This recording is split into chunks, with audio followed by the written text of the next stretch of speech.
The Navajo people believe they're custodians of the elements that surround them.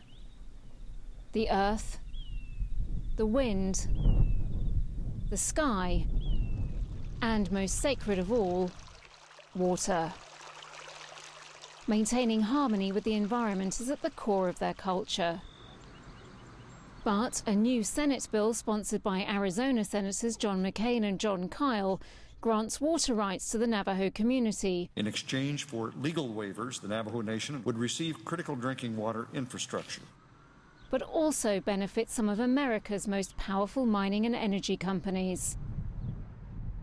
Back in Arizona, residents like Don Yellerman feel they've been excluded from the decision-making process. The people are very upset. They feel that they have taken a position already. We have been basically accepting what's been offered to us for too long and not challenging and saying, stepping up to the decision making and saying, these are our demands and this is what we insist on having. He's concerned that implementing new regulations will lead to a repeat of events that occurred 200 years ago, when treaties were set in place that redistributed Navajo land. New Senate Bill 2109, McCain and Kyle. Not everyone is against the McCain bill, however. Are you guys going to quiet down, listen? Navajo Nation President Ben Shelley sees deals like this as a chance for the reservation to modernize and grow economically. He stood against many of his constituents by supporting the bill and feels some people have been misinformed. Everything, anybody's against something because they don't understand. They didn't take part in it. They want to be a part of this, and if you don't know nothing, then you say no. Shelley argues that for the Navajo Nation, outside investment equals more independence for a community that all too often loses its young professionals to life outside the reservation. They're doctors, lawyers, and all that, but when they come back to the reservation, there's nothing there for them to go to, so they go off the reservation.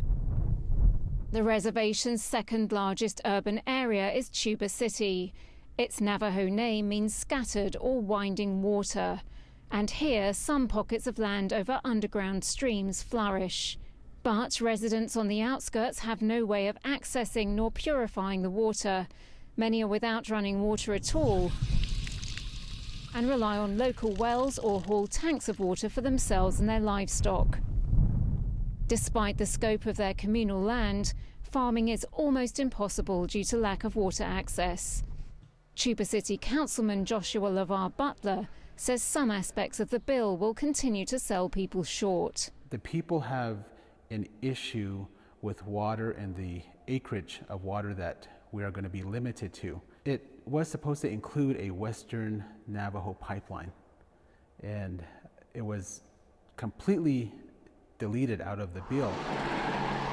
Another sticking point for Butler is the inclusion of 40-year leases for existing local power companies, the Navajo Generating Station and Peabody Energy.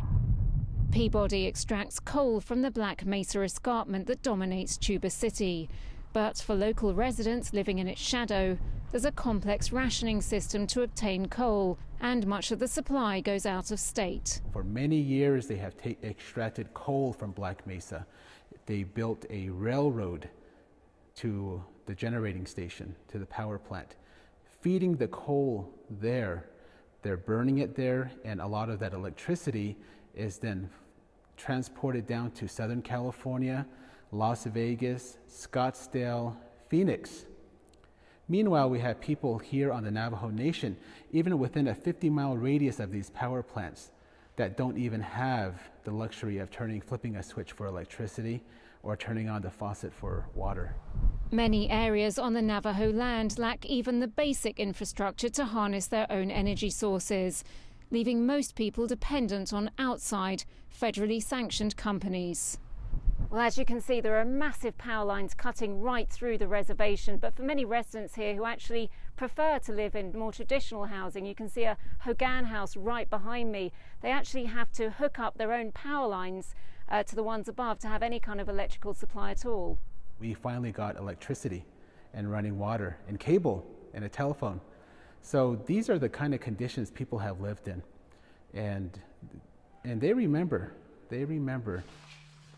For constituents like Sarana Riggs, the bill and its implicit deals with outside power companies interferes with the fundamentals of Navajo culture. As a Navajo person, this does go against every being, every fiber of our being in our Navajo traditions. In Navajo tradition, it goes into our own creation stories and how we were brought up. We're here as protectors, Yes, we do need the infrastructure. Yes, we are educated. We have degrees. We went to school. We're in a mainstream society. But we also think about our own traditions, and that reflects everything. Everything is based on tradition. We're here as protectors of the earth. And that ties into everything in life. That's the main thing we always look at first. For Sarana, the intrusion of these outside companies is an affront to her way of life. It affects us traditionally, culturally, spiritually. The Peabody coal mine does employ over 400 local people. But one natural resource that once brought jobs is having lethal consequences. Uranium is a very big problem. Abandoned Cold War uranium mines built to supply the US government's nuclear program, many left open for decades. Tommy Rock from the Navajo Environmental Protection Agency showed us just how close uranium debris from the Skyline mine in Monument Valley is to homes, and how as a result residents close by are suffering health problems. Mostly cancer. The people complaining about cancer, people complaining about their livestock, what kind of effects are coming from their livestock. Residents and their livestock depend on communal wells, some now too contaminated to use. In Old Jittu chapter, there are 2 wells that were pretty high with the uranium, so they were shut down. And we're telling people, the public, to use regulated watering point to get their water. Not a lot of people that live in this area have access to potable water within their home. David Holliday's father worked on the Skyline mine. My dad used to bring back a jug of water container. And he would say, boy, the water is so cold down there, it tastes so good. And from the mine, and we drank that. And not knowing that there was a lot of radiation in there. His father died of uranium-related lung problems. The government compensates workers, but not their relatives who may also have been exposed. Their fathers or husband brought back what was on their suit, uranium, dust, mud. The US government pledged a 5-year plan to close and clean up Navajo Nation's 500-plus uranium mines. The cost, billions of dollars. But unpaved roads and rough terrain is working against them. The problem is the cleanup, the cost of cleanup. As for Skyline, the problem is getting the equipment here just to clean this up. It'll cost a lot of money just to bring the equipment up and fixing up the road. Navajo Nation knows it must somehow harness its own natural resources in order to catch up with the rest of the United States. We need to begin thinking into the future, 100 years, 200 years into the future, and make sure that we do have the water that's needed to sustain the future. And as far as uranium, we do need to bring that to the forefront.